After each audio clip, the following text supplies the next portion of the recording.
नमस्कार साथियों, एक बार फिर आपका स्वागत है आपके अपने YouTube चैनल जिसका नाम है स्टडी सेवा। साथियों, आज हम डिस्कस करेंगे मैथ का रीट के लिए जो ऑनलाइन पेपर लिया गया है उसका सॉल्यूशन करने वाले हैं। तो यहाँ पर हम सवाल नंबर 1 देख पा रहे हैं, इसका सॉल्यूशन किस प्रकार करेंगे आइए देखते हैं। सबसे पहले हम यहाँ देखते हैं संख्या। यहाँ पर एक संख्या दी गई है जिसमें 7, 6 और 9 के स्थानीय मानों का योग पूछा है। तो एक बार आप कमेंट करके बता दीजिए कि इनका जो स्थानीय मान है इनका योग क्या होगा। स्थानीय मान क्या होता है साथियों? किसी संख्या में किसी अंक का स्थान विशेष पर जो मान होता है उसे हम स्थानीय मान कहते हैं। जैसे यहाँ पर हम एक संख्या लिखें 1536 और इसमें यदि हम 3 का स्थानीय मान ज्ञात करें तो 3 यहाँ पर जो है दहाई के स्थान पर है, अर्थात 3 दहाई का मतलब हो जाएगा 30। तो ये इसका स्थानीय मान होगा। तो यहाँ पर जो संख्या दी गई है उसका आप स्थानीय मान एक बार ज्ञात करके और फिर बताइए कि स्थानीय मान क्या होगा। यहाँ पर हम एक बार देख लेते हैं, इसको मिटा देते हैं और फिर देखते हैं कि ये जो स्थानीय मान होगा इसका राइट आंसर क्या होगा। फिलहाल आप एक बार देख लीजिए, संख्या लिखी हुई है यहाँ पर 7 का स्थानीय मान जो होगा साथियों, यहाँ पर 7 लिखेंगे हम। 7 के फिर इकाई की तरफ कितने अंक हैं? 1 2 3 4 5 6, तो 6 जीरो लगा देंगे। इस प्रकार से हम 6 जीरो लगा देंगे। फिर 6 का स्थानीय मान जब लिखेंगे तो 6 के बाद 1 2 3 4, 6 जो है साथियों 5वें स्थान पर है, तो 4 तो जीरो लगा देंगे और 5वें स्थान पर हम 6 लिख देंगे। और 9 जो है इकाई के स्थान पर है तो 9 को यहाँ पर लिख देंगे और फिर इसको आपस में जोड़ लेंगे। 9 ऐसे कैसे आ जाएगा, उसके बाद हमारे पास यहाँ पर 0 आएगा, फिर 0 आएगा, फिर 0 आएगा, फिर 6 आएगा, फिर 0 और फिर 7, 70 और 6009, 70 6009 ये ऑप्शन थर्ड में है। तो ऑप्शन थर्ड यहाँ पर सही होगा। अब चलते हैं सवाल नंबर सेकंड की ओर। सवाल नंबर सेकंड यहाँ पर दिया हुआ है आपके सामने, आपको दिखाई दे रहा है, आप देख लीजिए एक बार फटाफट से। दूसरा जो सवाल है साथियों ये इम्पोर्टेंट सवाल है और यहाँ पर पूछा गया है 12 मेज और 18 कुर्सियों की कुल लागत जो है 10,000 रुपये है। अगर 6 मेजों का लागत मूल्य 2500 रुपये हो तो एक कुर्सी का मूल्य क्या होगा। साथियों यहाँ से आपको ये देखना है कि 12 मेज और 18 कुर्सियाँ जब हम एक साथ खरीदते हैं तो 10,000 रुपये खर्च करने पड़ते हैं। उसमें से आगे बताया कि 6 मेजों का जो लागत मूल्य है वो 2500 रुपये है, अर्थात 2500 है। तो 12 मेजों का कितना हो जाएगा? 12 मेजों का हो जाएगा 5000। 10,000 में से 5000 तो हो गए साथियों मेजों के। अब बाकी जो 5000 बचे हैं ये होंगे कुर्सियों के। तो 5000 जो हैं ये 18 कुर्सियों के हैं। एक कुर्सी का कितना होगा? 5000 में आप जब 18 का भाग देंगे तो आपके पास आ जाएगा 277.77, इस प्रकार से आ जाएगा। तो यहाँ पर निकटतम जो मान है वो है 278 रुपये। तो ये हमारा सही होगा। अब चलते हैं सवाल नंबर 3 की ओर। सवाल नंबर 3 ये रहा आपकी स्क्रीन पर, देख लीजिए और फटाफट आप कमेंट करके भी बता दीजिए कि इसका राइट आंसर क्या होगा। ये साथियों यहाँ पर दिया हुआ है कुछ संतरे 40 बच्चों के बीच बांटे गए, यानी कुछ संतरे हैं जिनको 40 बच्चों के बीच में बांटा गया है। यदि 20 बच्चे अधिक होते तो प्रत्येक बच्चे को 5 संतरे कम मिलते। बताइए प्रारंभ में बांटे गए संतरों की संख्या कितनी थी। तो फटाफट कमेंट करके बता दीजिए कि इसका राइट आंसर क्या होगा। साथियों आपको बता दें कि प्रारंभ में कुछ संतरे थे जिनको 40 बच्चों में बांटा गया। यहाँ पर मान लीजिए 40 बच्चे हैं इस प्रकार से, और ये जो 40 बच्चे हैं ये कुल मिलाकर 40 बच्चे हैं और प्रत्येक बच्चे को कुछ निश्चित संख्या में संतरे मिले हैं। अब साथियों हमारे पास ऐसे समझ लीजिए ये टोकरी है एक, इस टोकरी में संतरे हैं, ये टोकरी संतरों से भरी हुई है। इन संतरों को हमें बांटना है इन 40 बच्चों को, तो निश्चित संख्या में आ गए हैं। यदि 20 बच्चे और होते, 20 बच्चे मान लीजिए यहाँ पर 40 के बजाय 20 बच्चे और होते, 60 बच्चे होते, तो साथियों फिर संतरे तो वही है ना, और इन संतरों को ही सारे 60 बच्चों में जब बांटेंगे तो प्रत्येक बच्चे के जो बटमें आते हैं अब की बार 5 संतरे कम आएंगे। तो इस सवाल का राइट आंसर आप कमेंट करके बता दीजिए और चैनल को यदि अभी तक आपने सब्सक्राइब नहीं किया तो सब्सक्राइब भी कर लीजिए, वीडियो को लाइक शेयर कर दीजिए। चलिए अब देखते हैं ऐसे सवालों को कैसे करते हैं। साथियों एक तो मेथड होता है, मेथड से यदि आप सवाल करते हैं तो भी हल कर सकते हैं, और यदि आपको मेथड पता नहीं है तो आप ऑप्शन से भी सवालों को हल कर सकते हैं। मान लीजिए आपके पास 200 संतरे हैं, 200 संतरों को जब आप 40 बच्चों में बांटेंगे तो 5-5 संतरे आ जाएंगे। यदि 60 बच्चे होंगे तो साथियों फिर और कम आएंगे और यहाँ पर पूर्णांक में आंसर नहीं आएंगे। तो ये सवाल, ये ऑप्शन तो वैसे ही हमारा गलत हो जाएगा। 400 संतरे यदि हम मानते हैं कि कुल मिलाकर टोकरी में यदि 400 संतरे हम मानते हैं, 40 बच्चों में जब बांटेंगे, 40 में जब बांटेंगे तो यहाँ पर 10-10 आएंगे। जब 60 में बांटेंगे तो साथियों ये भी पूर्णांक में नहीं बट पाएगा, तो ये भी ऑप्शन गलत हो जाएगा।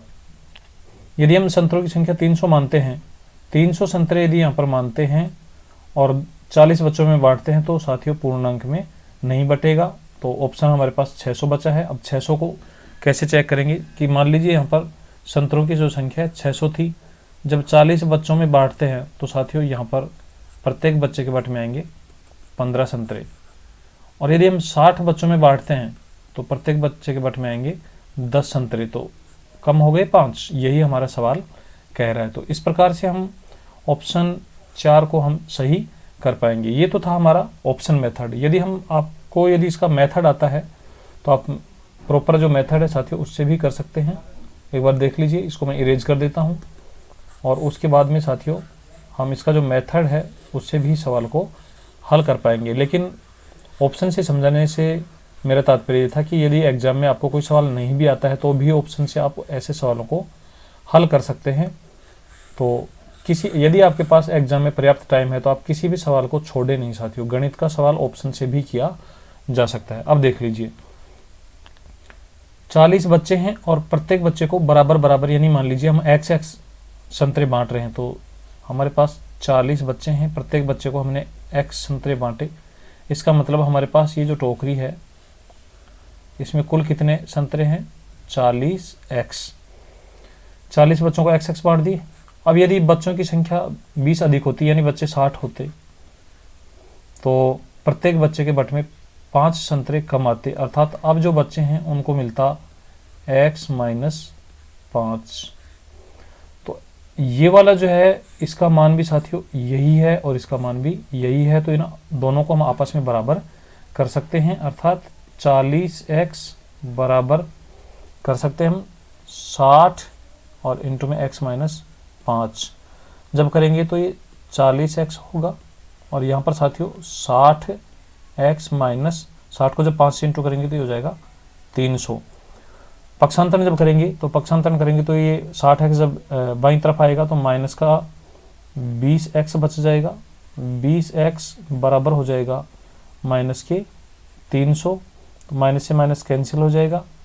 20x का मान जब हम ज्ञात करेंगे तो यहाँ पर 300 दिया हुआ है, x का मान जब ज्ञात करेंगे तो 20 से इसको काट देंगे, 1 0 से 1 0, और यहाँ 2 से जब काटेंगे तो आ जाएगा 15, अर्थात x का मान कितना आ गया है? x का मान आ गया साथियों हमारे पास 15। अब हमसे कुल संतरों की संख्या पूछी है। कुल संतरे हमारे पास हैं 40x। कुल संतरे कितने हैं? 40x। तो 40 को आप मल्टीप्लाई कर दीजिए, 40 को मल्टीप्लाई कर दीजिए किससे? 40 को जब 15 से मल्टीप्लाई करेंगे तो हमारे पास आ जाएगा 15 से 0 की 0 और 15 चौक 60, तो यहाँ पर आ जाएंगे 600। तो इस प्रकार से भी आप सवाल को हल कर सकते हैं, ऑप्शन से भी आप सवाल को हल कर सकते हैं। चलते हैं सवाल नंबर 4 की ओर। सवाल नंबर 4 ये रहा आपकी स्क्रीन पर, एक बार फटाफट देख लीजिए। और यहाँ पर हम सवाल नंबर 4 देख पा रहे हैं। ये जो है साथियों बोर्ड मास का सवाल है, कैलकुलेशन का सवाल है, इसे आप देख लीजिए अच्छे से। यहाँ पर हम देखते हैं कि सवाल जो है कुछ इस प्रकार से है, 100 भाग 25 प्लस 1234 प्लस में 50 का मान क्या होगा। तो साथियों आपको पता है इस प्रकार के सवालों को जब हम हल करते हैं तो एक मेथड अपनाते हैं बोर्ड मास, BODMAS, अर्थात सबसे पहले हम ब्रैकेट को हल करते हैं, उसके बाद फिर ऑफ वाला यानी का जो लिखा होता है उसे हल करते हैं, फिर डिवीजन को यानी भाग को, उसके बाद में M मल्टीप्लाई यानी गुणा को, उसके बाद में A एडिशन यानी जोड़ को, और अंत में सब्ट्रैक्शन यानी बाकी की जो हल संक्रिया है उसे हल करते हैं। तो यहाँ पर सबसे पहले हमारे पास ये वाला पद हल होगा। इस पद का मान आ जाएगा 100 में जब हम 25 का भाग देंगे तो 4 आ जाएगा। उसके बाद हमारे पास प्लस ही प्लस बचे हैं, अर्थात सबको जोड़ना है, तो 1234 और 50 और 4 इसको जोड़ना है। तो साथियों आपको पता है 8800 नहीं हो सकता और 2100 नहीं हो सकता, 2100 नहीं हो सकता, तो ऑप्शन यहाँ पर सेकंड से ही हो जाएगा। इस प्रकार आप टाइम भी बचा सकते हैं, तो ऑप्शन सेकंड यहाँ पर सही होगा। अब चलते हैं नेक्स्ट सवाल की ओर। अगला सवाल, सवाल नंबर 5 आपकी स्क्रीन पर आने वाला है। ये रहा आपकी स्क्रीन पर 5वां सवाल और ब्याज का सवाल है। आप कमेंट करके बता दीजिए फटाफट से। साधारण ब्याज की वह दर क्या होगी जिस पर 6,000 रुपये की राशि 3 वर्ष में 6900 रुपये हो जाएगी। यहाँ पर मूलधन दिया है, मूलधन जो है साथियों ये है 6,000। समय जो है साथियों, समय यहाँ पर दिया है 3 वर्ष, समय है 3 वर्ष और मिश्रधन जो है ये है, मिश्रधन हो गया है 6900 रुपये।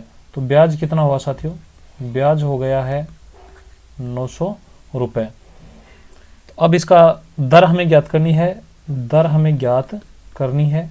तो दर जब ज्ञात करेंगे साथियों, तो दर के लिए हमारा जो सरल ब्याज ज्ञात करने का मूल सूत्र होता है उसी में आप रख दीजिए ब्याज बटा में 1, तो 900 बटा में 1 बराबर मूलधन 6,000 इंटू में दर ज्ञात करनी है इंटू में समय 3 और बटा में 100।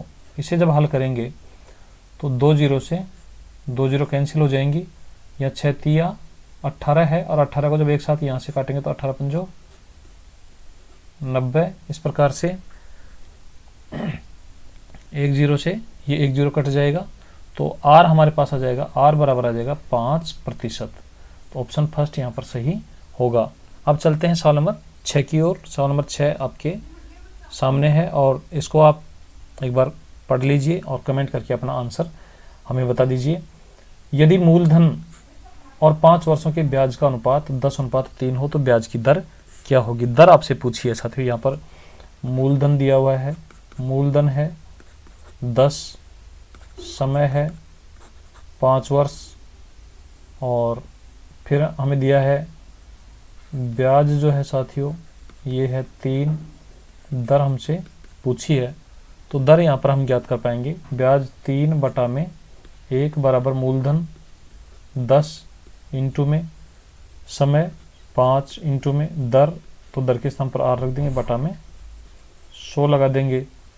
अब जब कैंसिल करेंगे तो 10 पंजे 50, 50 को एक साथ जब काटेंगे तो 2 से ये हो जाएगा, वज्र गुणा करेंगे तो आर बराबर आ जाएगा 6%। तो 6% यानी ऑप्शन सेकंड यहाँ पर सही होगा। चलते हैं अगले सवाल की और अगला सवाल ये रहा आपकी स्क्रीन पर, देख लीजिए फटाफट से। और साथियों इसी प्रकार के जो सवाल हैं उनको यहाँ पर हम हल कर रहे हैं। सबसे पहले साधारण ब्याज की किसी दर से कोई धनराशि 2 वर्ष के लिए निवेशित की गई है। यदि इसे 1% अधिक दर पर निवेशित किया गया होता तो 20 रुपये अधिक ब्याज मिलता। इसका मतलब साथियों कोई धनराशि है, कोई भी धनराशि है, उसको 2 साल के लिए एक निश्चित दर पर निवेश किया गया। यदि ब्याज की जो दर है वो 1% अधिक होती तो ब्याज 24 रुपये अधिक मिलता। तो अब आप हमें बता दीजिए कि ये जो 24 रुपये अधिक मिल रहे हैं ये किसकी वजह से मिल रहे हैं, इस 1% की वजह से मिल रहे हैं। तो यहाँ पर यदि हम देखें तो मूलधन मान लीजिए, मूलधन है x, दर जो है साथियों, दर को आप 1% मानिए, समय जो है 2 वर्ष है साथियों और इसके बाद ब्याज जो है ये है 24 रुपये। तो ब्याज 24 बटा 1 बराबर मूलधन x इंटू में दर 1 इंटू में समय 2 बटा में 100। इस प्रकार से जब हल करेंगे तो हमारे पास आएगा 2 से इसको जब काटेंगे तो ये 12 हो जाएगा, वज्र गुणा करेंगे तो x का मान हमारे पास आ जाएगा, x बराबर हो जाएगा 1200 रुपये। तो ऑप्शन फर्स्ट यहाँ पर सही होगा। अब चलते हैं सवाल नंबर 8 की ओर। सवाल नंबर 8 आपकी स्क्रीन पर कुछ इस प्रकार से है, यहाँ पर एक बार देख लीजिए कौन सा कथन सही है। यहाँ पर कुछ भिन्न के बारे में कुछ सवाल दिए हुए हैं, तो आप एक बार फटाफट से इनको देख लीजिए कि इनमें से कौन सा, यानी 12/15 और 15/30 जो है आपस में बराबर हैं क्या। तो साथियों ये है 12/15 और बराबर कह सकते हैं क्या हम 15/30।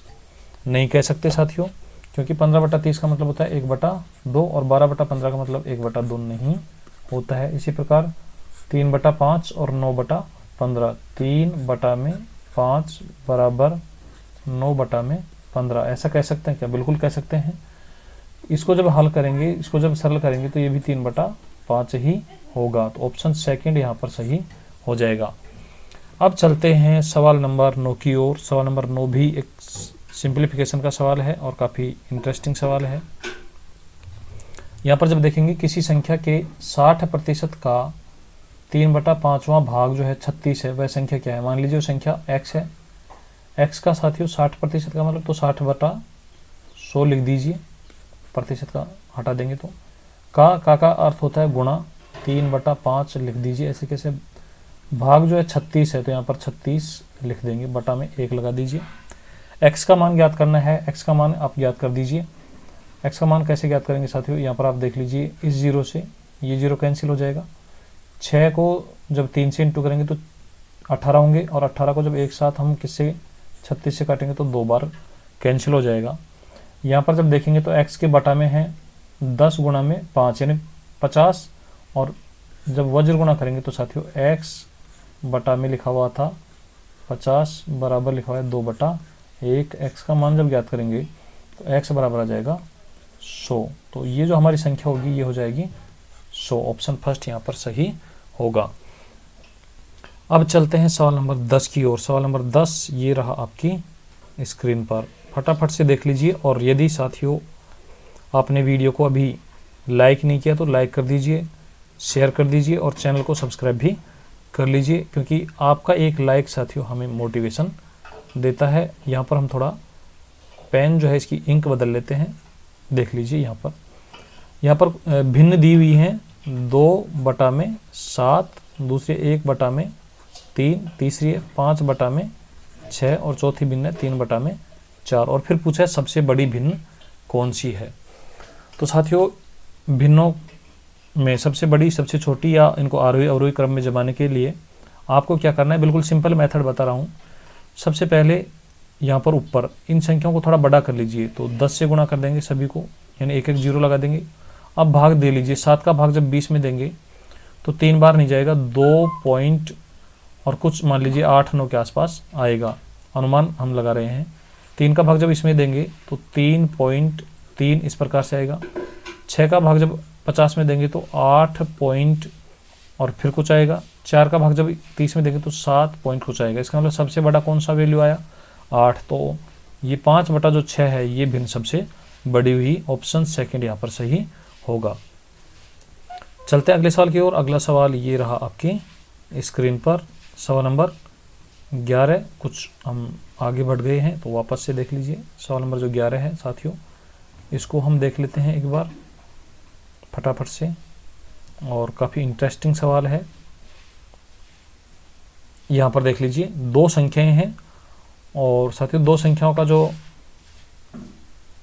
2 संख्याओं के महत्तम समापवर्तक और लघुत्तम समापवर्तक, यहाँ पर लघुत्तम समापवर्तक लिखा हुआ है, लघुत्तम समापवर्तक होता है ये 12 और 72 हैं। यदि इन संख्याओं का योगफल 60 हो तो इनमें से एक संख्या कौन सी होगी। अब साथियों मान लीजिए वो जो संख्या है कौन सी होगी, या तो आप ऑप्शन से कर सकते हैं कि एक संख्या यदि 12 है तो दूसरी संख्या 48 होना पड़ेगा योग 60 करने के लिए। एक संख्या यदि 24 है तो दूसरी संख्या 36 होनी पड़ेगी। एक संख्या यदि 60 है तो दूसरी संख्या साथियों 0 रखनी पड़ेगी। एक संख्या 72 है तो दूसरी संख्या को तो माइनस में लेना पड़ेगा। तो ये 2 तो संभव ही नहीं है। ऑप्शन फर्स्ट और सेकंड में से हमारा आंसर बनने वाला है। अब यहाँ पर यदि संख्याएं 12 और 48 हैं तो योग तो 60 हो जाता है, लेकिन इनका साथियों जो एलसीएम होगा वो 48 ही रह जाएगा, यानी एलसीएम 72 होना चाहिए था। ये जो शर्त है यहाँ पर पूरी नहीं हो रही, तो ऑप्शन हमारे पास सेकंड बचता है, यही हमारा आंसर है। अब यहाँ पर देख लीजिए 24 और 36 का मैसे पे जब देखेंगे तो 12 होता है, और एलसीएम जब देखेंगे तो साथियों ये 72 होता है। दोनों शर्तें यहाँ पर संतुष्ट हो रही हैं, इसलिए ऑप्शन सेकंड यहाँ पर सही होगा। अब चलते हैं सवाल नंबर 12 की ओर। सवाल नंबर 12 जो है साथियों यहाँ पर आपके सामने है, और 16 जो घोड़े हैं उतनी घास खाते हैं जितनी 12 बैल का खाते हैं। बताओ 20 घोड़ों के बराबर कितने बैल घास खाएंगे। तो 16 घोड़े बराबर हैं साथियों 12 बैल। इस प्रकार से आप लिख लीजिए। हल करेंगे, काटेंगे, थोड़ा सा सिंपल करेंगे। 4 से काट लेते हैं, 4 चौक 16 और 4 तिया 12, यानी 4 जो घोड़े हैं साथियों 3 बैल के बराबर घास खाते हैं। अब हमसे पूछा है 20 घोड़ों के बराबर कितने बैल, तो ये जो 4 घोड़े इनको 20 घोड़े बनाना है, तो साथियों इसको मल्टीप्लाई करना पड़ेगा 5 से, तो इसको भी मल्टीप्लाई कर दीजिए 5 से, बिल्कुल सिंपल सा है। 5 से जब मल्टीप्लाई करेंगे तो ये हो जाएंगे 20 घोड़े, यहाँ तो हो जाएंगे 20 घोड़े, बराबर में यहाँ पर हो जाएंगे 15 बैल। तो 15 बैल हमारा राइट आंसर होगा, ऑप्शन सेकंड यहाँ पर सही हो जाएगा। अब चलते हैं नेक्स्ट सवाल की तरफ, और अगला जो सवाल होगा साथियों वो कुछ इस प्रकार से होगा, यहाँ पर आप देख लीजिए। सवाल नंबर 13 नंबर का जो सवाल है ये भी काफ़ी इंटरेस्टिंग सवाल है। यहाँ पर एक बार आप फटाफट से देख लीजिए और कमेंट करके अपना आंसर जो है वो हमें कमेंट बॉक्स में डाल दीजिए। 30 पेन है साथियों, 30 तो क्या है पेन, और 75 क्या है पेंसिल। इनका कुल मूल्य जो है 510 रुपये है। यदि एक पेंसिल का औसत मूल्य, एक जो पेंसिल है साथियों, ये जो पेंसिल है इनमें से एक पेंसिल का औसत मूल्य यदि 2 रुपये हो, तो आप बता दीजिए 75 पेंसिल जो हैं वो कितने की होंगी। 75 पेंसिल हो जाएंगी 150 रुपये की। अब 510 रुपये में सारा सामान हमने खरीदा था, उसमें से पेंसिल आ गई हैं 150 रुपये की, तो बाकी के जो है वो पेन आए होंगे। तो 0 में से 0 जाएगा तो 0, यहाँ पर 1 में से 5 नहीं जाएगा, तो यानी 51 में से जब हम 15 घटाएंगे तो बच जाएंगे 36।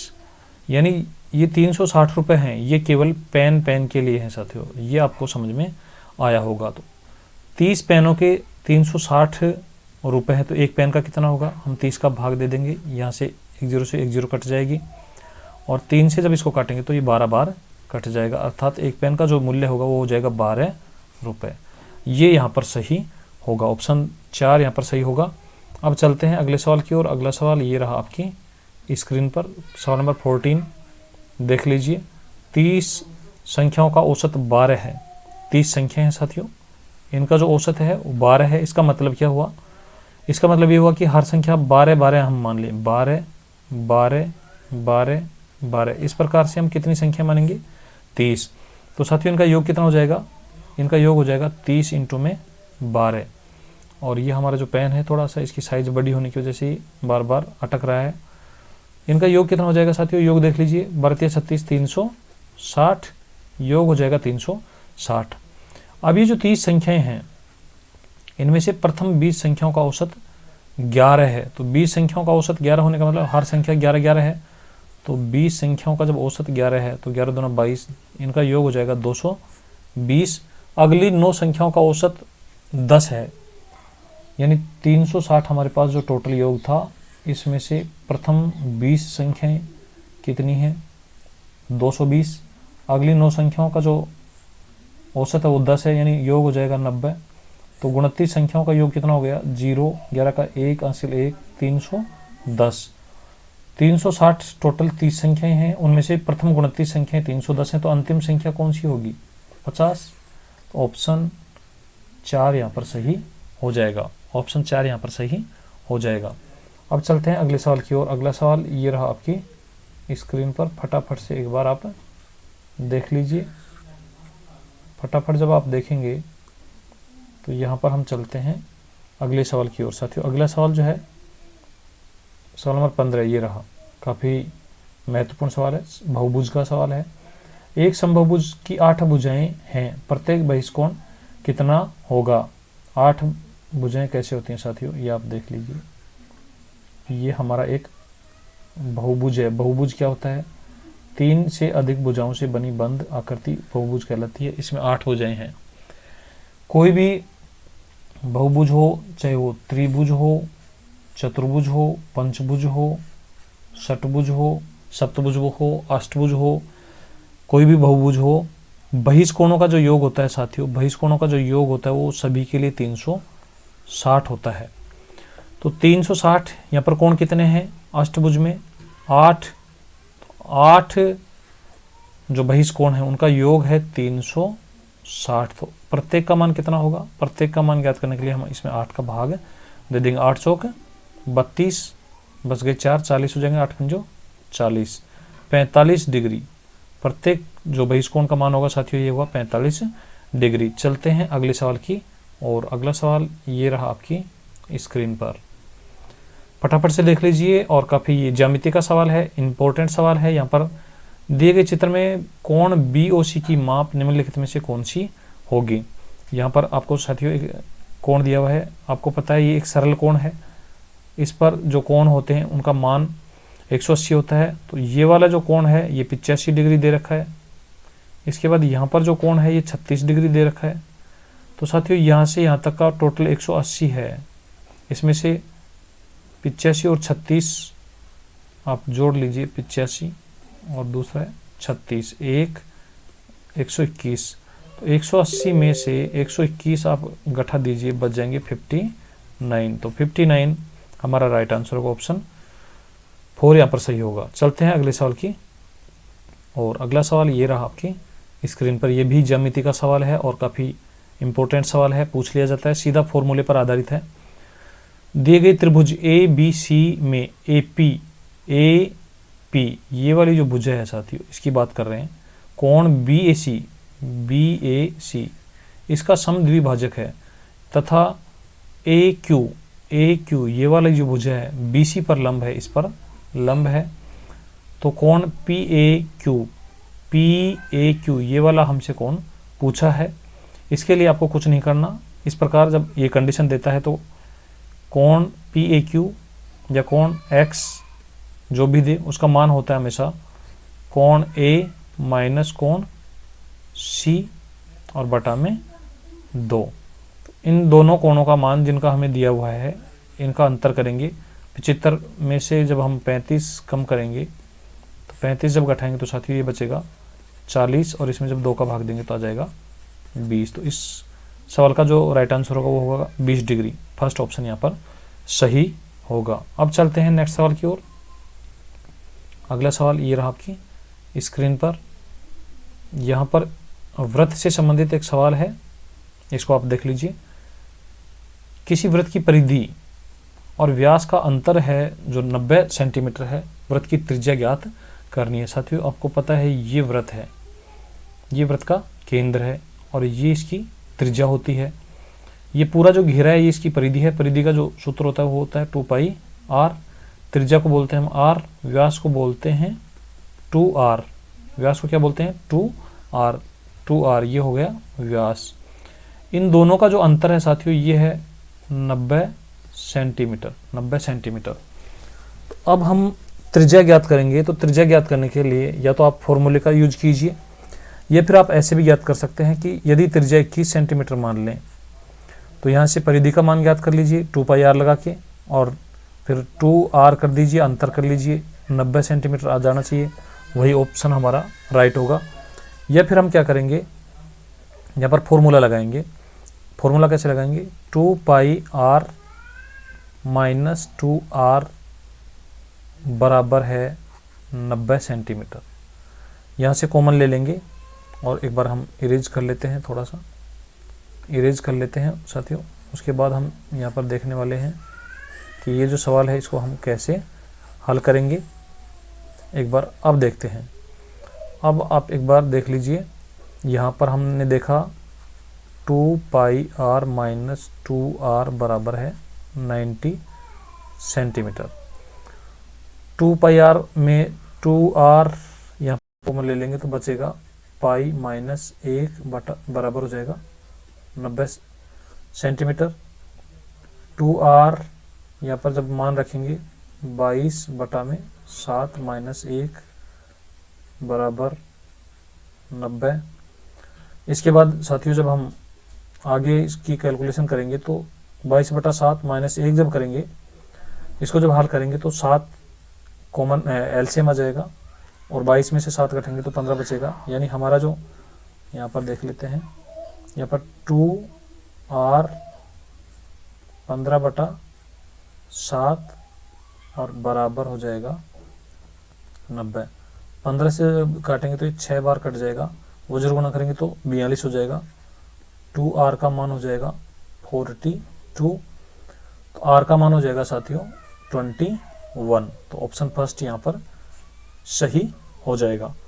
अब चलते हैं अगले सवाल के और यहाँ पर कुछ मेथड के सवाल दिए हुए हैं। तो मेथड के जो सवाल हैं ये आप कर लीजिए। हम अभी जो मैथ के जो सवाल हैं थ्योरी के उनको यहाँ पर डिस्कस करने वाले हैं। तो नेक्स्ट हमारा जो सवाल है वो आपके सामने आने वाला है, यहाँ पर आप देख लीजिए। अगला जो सवाल है साथियों ये है औसत का सवाल नंबर 24। यहाँ पर आप देखेंगे 4 मित्र हैं, होटल में खाना खाने जाते हैं। इनमें से 3 मित्र प्रत्येक 100 रुपये का भुगतान करते हैं। चौथा जो मित्र है सभी की औसत से 150 रुपये अधिक खर्च करता है। चारों मित्रों द्वारा भोजन पर किया गया कुल खर्च ज्ञात कीजिए। मान लीजिए प्रत्येक मित्र x रुपये खर्च करता है, ये उनका औसत है। तो चारों मित्रों का कुल खर्चा कितना हो जाएगा? 4x, ये इनका कुल खर्चा है साथियों। अब इनमें से 3 जो मित्र हैं वो 100 रुपये खर्च करते हैं, तो 100 इंटू में 3 अर्थात ये 300 रुपये खर्च कर देते हैं।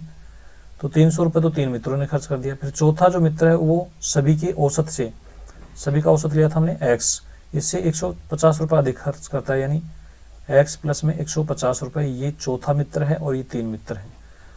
ये जो टोटल है, यहाँ पर जो टोटल है ये कुल खर्चा हो गया है। और कुल खर्चा अभी हमने देखा है कि कुल खर्चा जो है 4x है, तो इनको आपस में बराबर कर देंगे। जब बराबर करेंगे तो साथियों पक्षांतरण करेंगे, x यहाँ पर है, x को जब इधर ले जाएंगे तो बचेगा 3x और ये बचेगा 300 और 150 450। 3x का मान आएगा साथियों 450, x का मान कितना होगा यहाँ से काट देंगे, x का मान आ जाएगा 150, x का मान 150 है। चारों मित्रों द्वारा कुल खर्चा यहाँ पर पूछा है, कुल खर्चा हमने लिखा था 4x, x का मान आया हमारे पास 150, तो 4x का मान कितना होगा 4 इंटू में 150 बराबर हो जाएगा 600 रुपये। तो ऑप्शन 4 यहाँ पर सही हो जाएगा। आप कमेंट करके बताते रहें आपने अभी तक कितने सवाल हल किए हैं और कितने आपने सही किए हैं, ये बता दीजिए, कमेंट करके बता दीजिए। ये भी एक औसत का सवाल है। एक क्रिकेट खिलाड़ी 15 पारियों में 15 पारियों का जो औसत है वो 20 है। 16वीं पारी में कितने रन बनाए कि औसत में 2 रनों की वृद्धि हो जाए। साथियों आपको ये बिना मैथ के, यानी जिसको मैथ नहीं आता है वो भी इस सवाल को हल कर सकता है। क्रिकेट का कोई खिलाड़ी 15 पारियां खेलता है, हर पारी में 20 रन बनाता है। मान लीजिए इसमें 20, इसमें 20, इसमें 20, इसमें 20, इसमें 20, ऐसे 15 पारियां इसने खेली हैं और सभी में 20 बनाता है। अब कल्पना कीजिए कि यदि 16वीं पारी में भी वो 20 रन बनाए तो उसका औसत 20 ही रहेगा। लेकिन साथियों 16वीं पारी में वो कितने रन बनाए, यहाँ पर जो रन है उनकी संख्या हमसे पूछिए कि औसत में 2 रनों की वृद्धि हो जाए, यानी औसत कितना हो जाए 22। इसका मतलब साथियों यदि 20 ही बनाए तो कोई वृद्धि नहीं होगी। अब 2 की वृद्धि करनी है तो हर पारी में 2 बढ़ाने हैं, यानी 2 यहाँ पर बढ़ाएंगे, 2 यहाँ पर बढ़ाएंगे और 2 यहाँ पर बढ़ाएंगे, 2 यहाँ पर बढ़ाएंगे। ऐसे 16 पारियों में हमें 2 रन की वृद्धि करनी होगी। तो 16 दूना 32 रन तो ये बनाने पड़ेंगे और 20 रन ये बैलेंस के लिए, तो 32 और 20 ये हो जाएंगे साथियों आपके 52। तो इसको बनाने पड़ेंगे 52 रन। ऑप्शन 4 यहाँ पर सही होगा। चलते हैं अगले सवाल की और लाल गेंद और काली गेंद का सवाल है। तो आप फटाफट से अपना जो आंसर है वो कमेंट कर दीजिए। यहाँ पर सवाल कुछ इस प्रकार से है, 9 लाल गेंदों का औसत वजन 1 किग्रा है। 9 लाल गेंद है साथियों, ये इस प्रकार से 9 गेंद हैं लाल वाली, जिनका जो औसत वजन है वो 1 किग्रा है। हर गेंद 1 केजी की है, प्रत्येक जो गेंद है वो 1 केजी के। एक काली गेंद, चलिए एक काली गेंद शामिल कर लेते हैं। और काली गेंद कैसे शामिल करेंगे साथियों, हमारे पास काली इंक है क्या? चलिए देखते हैं। यहाँ पर हम लेते हैं ये वाली काली इंक। ये वाली जो काली गेंद है साथियों, इसको जब हम शामिल करते हैं आपको अच्छा लगा होगा, उम्मीद करता हूँ आपको अच्छा लगा होगा। यहाँ पर आप वापस देख लीजिए, इस काली गेंद को जब शामिल किया तो औसत में 100 ग्राम की वृद्धि हो गई। 100 ग्राम की वृद्धि होने का मतलब क्या है साथियों, प्रत्येक ये जो 9 गेंद है इसका भी वजन 100 ग्राम बढ़ गया, इसका भी वजन 100 ग्राम बढ़ गया, इसका भी 100 ग्राम बढ़ गया। इस प्रकार से 10 गेंदों का 100 ग्राम बढ़ गया। मान लीजिए ये जो काली गेंद है ये भी 1 किलो की होती, 1 किग्रा की होती तो औसत वजन में कोई वृद्धि नहीं होती, लेकिन 1 किग्रा से अधिक होने की वजह से औसत वजन में वृद्धि हुई है।